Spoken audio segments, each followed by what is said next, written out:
presence. Yeah, this is another way to make sure you're really present if you're really grateful for this ability to speak.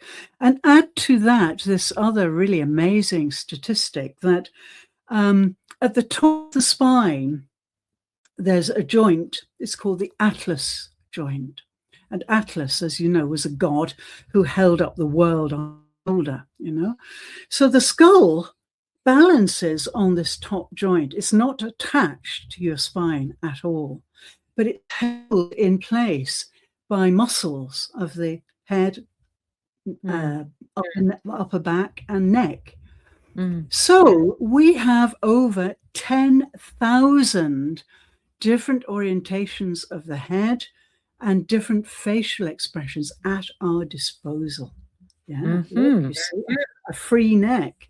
So we can express 10,000 different ways because our head is so flexible, on balance, poised on like the top this. of the spine. Yeah, that's right. That's right. Yeah, it pivots. It pivots. And so imagine that, master communicators. We can communicate so much with just the flick of an eye or the turn of a face or a cheek or something. It's amazing, I think. Oh, Minami, I've got a question for you, and you know, maybe we're coming to, we'll have to finish soon, I think. Yes. Yeah. The question I'd like to ask you, for non-performers, okay, so for non-performers, in other words, leaders, teachers, parents, what's one practice to make speech more compassionate and less reactive, do you think? Well, yeah, we talked about compassion together, right? So it's, I do think it's your ability to come back to breath and here and now. Because reaction happens when you don't have space. So if you can take a breath, you know where you want to go. You have your intention set. If it's love, self-compassion to compassion, then that's the path you want to lead and you want to go. Then no matter what words or intention or whatever energy comes your way, you can create space, come back here, and then guide the next words or that come out of you to the direction of compassion. So I feel like just we keep coming back to this, the magical power of breath, which is like brings us back to the present moment. And breath itself is a miracle, right?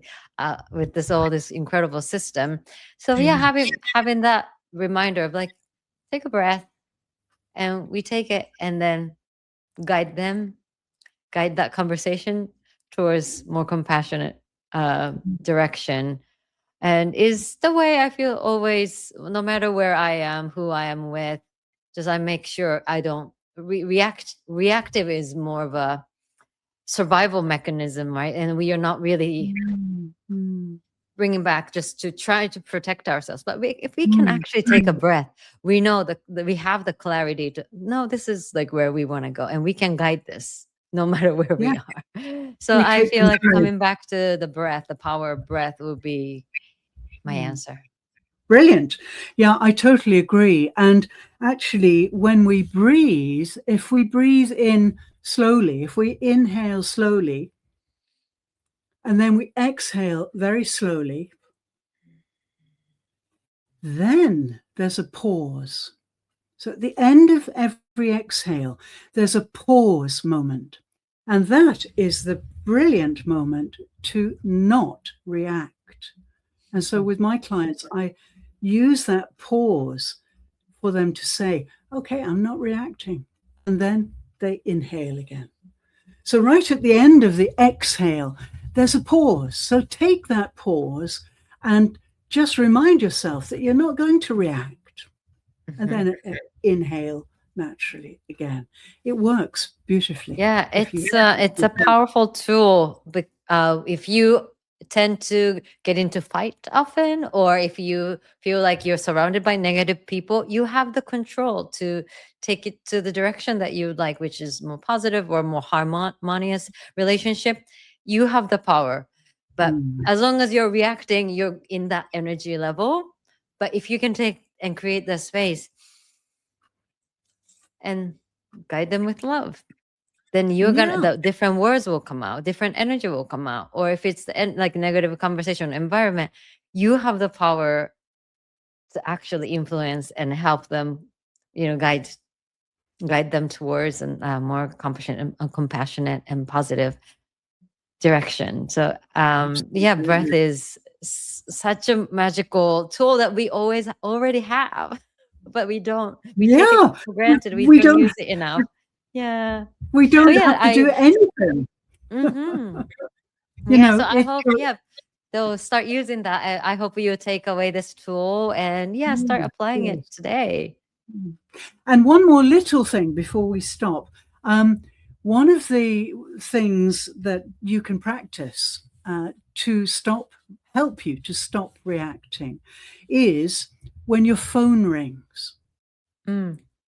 So when the phone rings, what happens? You tense up. Watch it all day long. I don't have a phone. I refuse to have a phone. Amazing. I'm a very rare person. I refuse. I use an iPad, not a phone. So, but I watch people all around me when the phone rings. They their shoulders come up, they stop breathing, and they push the button with much more force than they need to. So the next time you hear your phone ring,